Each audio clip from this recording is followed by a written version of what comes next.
ಶುಕ್ರವಾರ ಲಕ್ಷ್ಮಿಯನ್ನು ಈ ರೀತಿ ಅಲಂಕರಿಸಿ. ಅಲಂಕಾರಿಕ ವಸ್ತುಗಳು ಹೀಗಿವೆ. ಲಕ್ಷ್ಮೀ ದೇವಿಯು ಸ್ತ್ರೀ ದೇವತೆ ಆಗಿದ್ದರಿಂದ ಆಕೆಯನ್ನು ಪೂಜಿಸುವಂತಹ ಸಂದರ್ಭದಲ್ಲಿ ವಿಶೇಷವಾಗಿ ಆಕೆಯನ್ನು ಪೂಜಿಸುವುದು ಮುಖ್ಯವಾಗಿರುತ್ತದೆ. ಶುಕ್ರವಾರದ ದಿನದಂದು ನೀವು ಲಕ್ಷ್ಮೀ ದೇವಿಯನ್ನು ಪೂಜಿಸುವುದಕ್ಕಾಗಿ ಯಾವ ರೀತಿ ಆಕೆಯನ್ನು ಅಲಂಕರಿಸಬೇಕು, ಈ ದಿನ ಕಲಶದ ಅಲಂಕಾರ ಹೇಗಿರಬೇಕು, ಶುಕ್ರವಾರ ಲಕ್ಷ್ಮಿಯ ಅಲಂಕಾರಕ್ಕೆ ಮತ್ತು ಕಲಶದ ಅಲಂಕಾರಕ್ಕೆ ಅವಶ್ಯಕವಾದ ವಸ್ತುಗಳು ಯಾವ್ಯಾವು, ಬನ್ನಿ ಈ ವಿಡಿಯೋದಲ್ಲಿ ಇದರ ಬಗ್ಗೆ ಹೆಚ್ಚಿನ ಮಾಹಿತಿಯನ್ನು ತಿಳಿದುಕೊಳ್ಳೋಣ.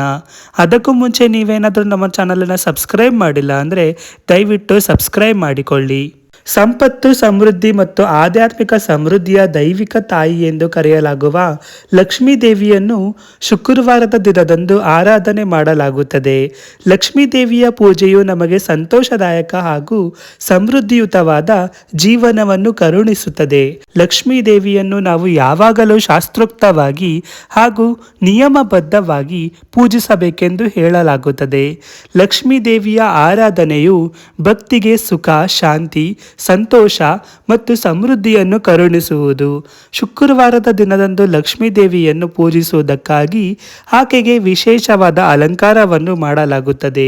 ನಾವು ಮಾಡುವ ಅಲಂಕಾರದಿಂದ ಆಕೆ ಸಂತುಷ್ಟಳಾದರೆ, ಆಕೆಗೆ ಪ್ರಿಯವಾದರೆ ನಮ್ಮ ಪೂಜೆಯನ್ನು ಸ್ವೀಕರಿಸುತ್ತಾಳೆ. ಆಕೆಯ ಅಲಂಕಾರವು ಶುದ್ಧತೆಯಿಂದ ಹಿಡಿದು ನೈವೇದ್ಯದವರೆಗೂ ಒಳಗೊಂಡಿರುತ್ತದೆ. ಶುಕ್ರವಾರದ ದಿನದಂದು ನೀವು ಕೂಡ ಲಕ್ಷ್ಮೀ ದೇವಿಯ ಪೂಜೆಯನ್ನು ಮಾಡಬೇಕೆಂದುಕೊಂಡಿದ್ದರೆ ಆಕೆಯನ್ನು ಈ ರೀತಿಯಲ್ಲಿ ಅಲಂಕರಿಸಿ. ಮೊದಲನೆಯದು, ಲಕ್ಷ್ಮೀ ದೇವಿಯನ್ನು ಅಲಂಕಾರ ಮಾಡಲು ಅವಶ್ಯಕವಾಗಿರುವ ವಸ್ತುಗಳಿವು. ತಾಜಾ ಕಮಲದ ಹೂವು, ಗುಲಾಬಿ ಹೂವು, ಮಲ್ಲಿಗೆ ಹೂವು. ಸಾಧ್ಯವಾದರೆ ಚಿನ್ನದ ಆಭರಣಗಳನ್ನು ತೆಗೆದುಕೊಳ್ಳಿ, ಇಲ್ಲವಾದರೆ ಹಾಗೇ ಕೂಡ ಪೂಜೆ ಮಾಡಬಹುದು. ಕೆಂಪು, ಹಳದಿ, ಹಸಿರು ಬಣ್ಣದ ರೇಷ್ಮೆ ಸೀರೆಗಳನ್ನು ತೆಗೆದುಕೊಳ್ಳಿ, ಇದು ಕೂಡ ಸಾಧ್ಯವಾದರೆ ತೆಗೆದುಕೊಳ್ಳಿ, ಇಲ್ಲವಾದರೆ ಅವಶ್ಯಕತೆ ಇಲ್ಲ. ಕುಂಕುಮ ಮತ್ತು ಅರಿಶಿಣ, ಧೂಪ, ದೀಪ, ನಾಣ್ಯಗಳು. ಎರಡನೆಯದು, ಕಲಶ ಸ್ಥಾಪನೆ ಮತ್ತು ಅಲಂಕಾರಕ್ಕೆ ಬೇಕಾದ ವಸ್ತುಗಳು. ಹಿತ್ತಾಳೆ ಅಥವಾ ತಾಮ್ರದ ಕಳಶ, ಮಾವಿನ ಎಲೆಗಳು, ತೆಂಗಿನಕಾಯಿ, ಕೆಂಪು ಬಟ್ಟೆ, ಅಕ್ಷತೆ, ಅರಿಶಿಣ, ಕುಂಕುಮ. ಮೂರನೆಯದು, ಶುಕ್ರವಾರದ ದಿನ ಧರಿಸಬೇಕಾದ ಬಣ್ಣಗಳು. ಕೆಂಪು ಮತ್ತು ಚಿನ್ನ, ಶುಭ ಮತ್ತು ಸಮೃದ್ಧಿಯ ಸಂಕೇತ. ಹಳದಿ ಮತ್ತು ಬಿಳಿ, ಶುದ್ಧತೆ ಮತ್ತು ದೈವಿಕ ಅನುಗ್ರಹದ ಸಂಕೇತ. ಹಸಿರು, ಬೆಳವಣಿಗೆಯ ಸಂಕೇತ. ಗುಲಾಬಿ, ಪ್ರೀತಿಯ ಸಂಕೇತ. ನಾಲ್ಕನೆಯದು, ಲಕ್ಷ್ಮೀ ದೇವಿಯನ್ನು ಅಲಂಕಾರ ಮಾಡಿ ಪೂಜಿಸುವ ವಿಧಾನ. ಶುಕ್ರವಾರದ ದಿನದಂದು ಲಕ್ಷ್ಮೀ ದೇವಿಯನ್ನು ಪೂಜಿಸುವುದಕ್ಕಾಗಿ ಮೊದಲು ಪೂಜೆ ಮಾಡಲು ಬಯಸುವ ಸ್ಥಳವನ್ನು ಸಂಪೂರ್ಣವಾಗಿ ಸ್ವಚ್ಛಗೊಳಿಸಿ ಶುದ್ಧೀಕರಣ ಮಾಡಿಕೊಂಡು ರಂಗೋಲಿಯನ್ನು ಹಾಕಿ. ಪೂಜೆ ಮಾಡುವ ಸ್ಥಳದಲ್ಲಿ ಒಂದು ಮರದ ಪೀಠವನ್ನು ಇರಿಸಿ. ಇದರ ಮೇಲೆ ಲಕ್ಷ್ಮೀ ದೇವಿಯ ಫೋಟೋ ಅಥವಾ ವಿಗ್ರಹವನ್ನು ಪ್ರತಿಷ್ಠಾಪನೆ ಮಾಡಿ. ಬಳಿಕ ಮೇಲೆ ಹೇಳಲಾದ ಪೂಜೆಗೆ ಅವಶ್ಯಕವಾದ ಎಲ್ಲ ವಸ್ತುಗಳನ್ನು ಸಿದ್ಧಗೊಳಿಸಿಕೊಳ್ಳಿ. ಲಕ್ಷ್ಮೀ ದೇವಿಯ ವಿಗ್ರಹ ತೆಗೆದುಕೊಂಡಿದ್ದರೆ ಅದಕ್ಕೆ ಅಲಂಕಾರಕ್ಕೂ ಮುನ್ನ ಅಭಿಷೇಕ ಮಾಡಿ, ಇಲ್ಲದೇ ಇದ್ದರೆ ಗಂಗಾ ಜಲವನ್ನು ಸಿಂಪಡಿಸಿ. ಮೊದಲು ಲಕ್ಷ್ಮೀ ದೇವಿಗೆ ಅರಿಶಿಣ ಕುಂಕುಮವನ್ನು ಹಚ್ಚಿ. ಸೀರೆಯನ್ನು ತೆಗೆದುಕೊಂಡಿದ್ದರೆ ವಿಗ್ರಹಕ್ಕೆ ಸೀರೆಯಿಂದ ಅಲಂಕಾರ ಮಾಡಬಹುದು. ಹೂವುಗಳನ್ನು, ಹೂವಿನ ಮಾಲೆಗಳನ್ನು ಹಾಕಿ ಲಕ್ಷ್ಮೀ ದೇವಿಯ ವಿಗ್ರಹ ಅಥವಾ ಫೋಟೋದ ಮುಂದೆ ದೀಪ, ಧೂಪಗಳನ್ನು ಹಚ್ಚಿಟ್ಟು ಅಕ್ಷತೆಯನ್ನು ದೇವಿಗೆ ಅರ್ಪಿಸಿ.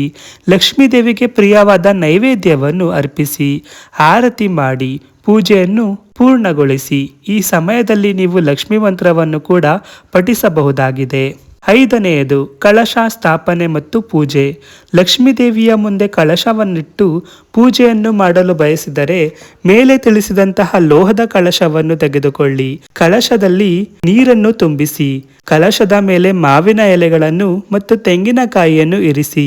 ಕಲಶವನ್ನು ಇಡುವ ಸ್ಥಳದಲ್ಲಿ ಕಡ್ಡಾಯವಾಗಿ ರಂಗೋಲಿಯನ್ನು ಹಾಕಬೇಕು. ಕಲಶಕ್ಕೆ ಕೆಂಪು ಬಣ್ಣದ ಬಟ್ಟೆಯನ್ನು ಹೊದಿಕೆಯಾಗಿ ಹಾಕಬಹುದು ಅಥವಾ ಕಲಶದ ಕೆಳಗೆ ಕೆಂಪು ಬಣ್ಣದ ಬಟ್ಟೆಯನ್ನಿಟ್ಟು ಅದರ ಮೇಲೆ ಕಳಶವನ್ನು ಇಡಬಹುದು. ಕಲಶಕ್ಕೆ ಅರಿಶಿಣ ಮತ್ತು ಕುಂಕುಮವನ್ನು ಹಚ್ಚಿ ಹೂವುಗಳನ್ನು ಅರ್ಪಿಸಿ ಕಲಶದ ಮುಂದೆ ಜೋಡಿ ದೀಪಗಳನ್ನು ಹಚ್ಚಿಡಿ. ಈ ರೀತಿಯಾಗಿ ಕಲಶವನ್ನು ಅಲಂಕರಿಸಿ ಪೂಜೆಯನ್ನು ಮಾಡಬಹುದು. ಶುಕ್ರವಾರದ ದಿನದಂದು ಲಕ್ಷ್ಮೀ ದೇವಿಯನ್ನು ನೀವು ಆರಾಧನೆ ಮಾಡುವಂತಹ ಸಂದರ್ಭದಲ್ಲಿ ಕಲಶವು ಕಡ್ಡಾಯವಾಗಿ ಇರಲೇಬೇಕು ಎನ್ನುವ ನಿಯಮವಿಲ್ಲ. ಆದರೆ ಕಲಶದೊಂದಿಗೆ ಲಕ್ಷ್ಮೀ ದೇವಿಯನ್ನು ಪೂಜಿಸಿದಾಗ ಅದು ನಮಗೆ ದುಪ್ಪಟ್ಟು ಪ್ರಯೋಜನಗಳನ್ನು ನೀಡುವುದು. ಕಲಶವಿಲ್ಲದೆಯೂ ಪೂಜೆ ಮಾಡಬಹುದು. ಆದರೆ ಈ ದಿನದಂದು ಕಪ್ಪು ಅಥವಾ ನೀಲಿ ಬಣ್ಣದ ಬಟ್ಟೆಯನ್ನು ಧರಿಸಿ ಲಕ್ಷ್ಮೀ ದೇವಿಯನ್ನು ಪೂಜಿಸದಿರಿ. ಈ ಮಾಹಿತಿ ನಿಮಗೆ ಇಷ್ಟವಾಗಿದ್ದಲ್ಲಿ ಈ ವಿಡಿಯೋಗೆ ಲೈಕ್, ಶೇರ್, ಕಮೆಂಟ್ ಮಾಡಿ. ಹಾಗೇನೇ ನಮ್ಮ ಚಾನಲನ್ನು ತಪ್ಪದೇ ಸಬ್ಸ್ಕ್ರೈಬ್ ಮಾಡಿಕೊಳ್ಳಿ. ಧನ್ಯವಾದಗಳು.